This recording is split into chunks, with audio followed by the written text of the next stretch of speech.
ಬಡ್ಡಿನೂ ಹೊರದ ಗಂಟೆ ಮಾಡಬೇಕಾಗಿರ್ತದೆ ಇಲ್ಲ ಪ್ರತಿ ವರ್ಷ ರಿನ್ಯೂವಲ್ ಮಾಡೋ ಸಾಲ ಅದ ಬಡ್ಡಿ ತುಂಬೋದು ಸಾಲ ರಿನ್ಯೂವಲ್ ಮಾಡೋದು ಇದು ನೋಡೋದು ಪ್ರತಿಯೊಬ್ಬ ಕೋಆಪರೇಟಿವ್ ಬ್ಯಾಂಕ್ ನೋಡ್ಕೊಳ್ರಿ ಇವೆಲ್ಲ ಇವೇನು IPMC ಅಥವಾ ಇನ್ನುಳಿದವು ಬರ್ತಾವ ನಮ್ಮ ಕೋಆಪರೇಟಿವ್ ಬ್ಯಾಂಕ್ಗಳು ಬರ್ತಾವೆ PKPSಗಳು ಬರ್ತಾವೆ ಕೇಳ್ರಿ ಅವ್ರು ಹೇಳ್ತಾರೆ ನಿಮಗೆ ಕೃಷಿ ಪತ್ತಿನ ಬ್ಯಾಂಕ್ಗಳಲ್ಲಿ ಹೆಂಗೆ ರೈತ ಹೆಂಗೆ ಸಾಲ ತೆಗಿತಾನೆ ಈ DCC ಬ್ಯಾಂಕ್ದಾಗ ಅಂತೇಳಿ ಪಾಪ ಬಡ್ಡಿ ತುಂಬತೈತಿ ಮತ್ತು ದಂಡನೂ ಕಟ್ತಾನೆ ಕಟ್ಟಿ ಮತ್ತು ಮೇಲೆ ಮತ್ತು ಅದು ಸಾಲ ರಿನ್ಯೂ ಮಾಡಪ್ಪ ಅಂತ ಹೇಳ್ತಾರೆ ಈ ಪರಿಸ್ಥಿತಿ ಪ್ರತಿಯೊಬ್ಬ ರೈತರು ಇವತ್ತಾಗ್ಯದ ಇದು ಹೋಗ್ಬೇಕಾಗಿತ್ತಪ್ಪ ಅಂದ್ರೆ ಮಾರ್ಕೆಟ್ ಅವ್ರಿಗೆ ಸಿಗಬೇಕು ಮಾರ್ಕೆಟ್ ಸಿಗಬೇಕಾದ್ರೆ ಪ್ರತಿಯೊಂದು ಹಳ್ಳಿ ಗೋಡೌನ್ ಬೇಕು ಈ ದಿಶೆಯಲ್ಲಿ ಪ್ರತಿಯೊಬ್ಬ ರೈತರು ನೀವು ಜಾಗೃತಿಗೊಳಿಸಿ ಮೊದಲು ರೈತರಿಂದ ಒಂದು ಸ್ವಲ್ಪ ದುಡ್ಡು ಕೂಡಿಸ್ಕೊಂಡು ಸರ್ಕಾರದವ್ರು ಒತ್ತಡ ತಂದ ಪ್ರತಿ ಹಳ್ಳಿಗೂ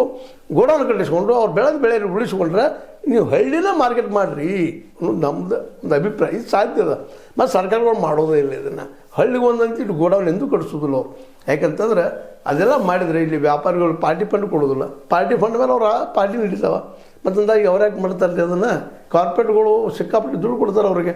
ನೋಡಿರಿ ಒಬ್ಬ ಅದಾನಿಗೆ ಅದೊಂದು ಕೊಡಕ್ಕೆ ಹೊಂಟಿದ್ರು ಮನೆ 3 ಕಾಲೆ ಕಾನೂನುಗಳು ನಿಮಗೆ ಗೊತ್ತಿರಲಿದ್ದು ಗೊತ್ತದ ನಾನು ತಿಳ್ಕೊಂಡಿದ್ದೀನಿ ಆ 3 ಕಾಲೆ ಕಾನೂನುಗಳು ಏನೈತಪ್ಪ ಅಂತಂದ್ರೆ ಅದಾನಿಗೆ ಗೋಡೌನ್ ಕಟ್ಟಿಸ್ಕೊಟ್ಬಿಡ್ರಿ ರಾಷ್ಟ್ರದ ಹೋಗಿ ತುಂಬಿಕೊಡೋದು ಕಡಿಮೆ ರೇಟ್ನಾಗ ತೊಗೊಳೋದು ಮತ್ತು ಇಡೀ ದೇಶದ ಭೂಮಿನ ಅವ್ರ ಕೈ ಕೊಡೋದು ಮಾಡ್ಕೊಂಡು ಒಟ್ಟು ಪೂರ ಅದು ಆದ್ರೆ ರೇಟ್ ಬಂದಾಗ ಮಾರ್ಕೊಳ್ಳೋದು ನೋಡಿ ಎಂಥ ಖತರ್ನಾಕ್ ಬುದ್ಧಿ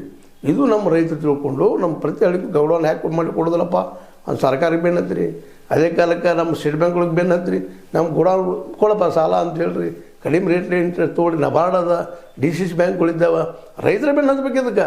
ನಾವು ಸಾಯ್ತಾನೆ ಸ್ವರ್ಗ ಕಾಣೋದಿಲ್ಲ ಇದು ಗೊತ್ತಿರಲಿಲ್ಲ ಎಲ್ಲರಿಗೂ ಯಾಕೆ ಸ್ವರ್ಗ ಅಂತ ಯಾರು ತೋರಿಸೋದಿಲ್ಲ ಸತ್ತಾಗ ಗೊತ್ತಾಗುವಂಥದ್ದು ಅಂದ್ರೆ ನಾವು ಸಾಯ್ಬೇಕು ನಾವು